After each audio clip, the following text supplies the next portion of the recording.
ரொம்ப வருடங்களுக்கு முன்பு ஒரு தொலைதூர கிராமத்துல செந்தமிழில் அழகான பெண் செபகோ வாசித்தாரு.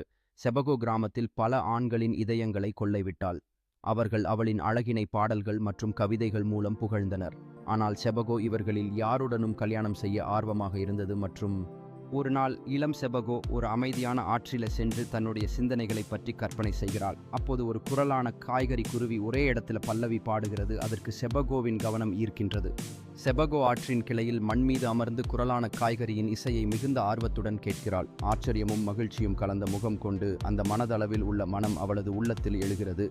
செபகோ மகிழ்ச்சியுடன் சிரிக்கிறாள். குரலான காய்கறியுடன் விளையாட்டாக படித்துக்கொண்டு இருவருக்குள்ளும் நட்பு உருவாகிறது.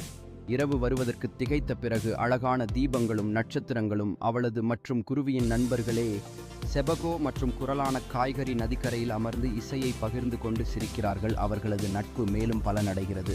ஒரு அழகான ஆனந்தம் உதிக்கின்ற போது செபகோ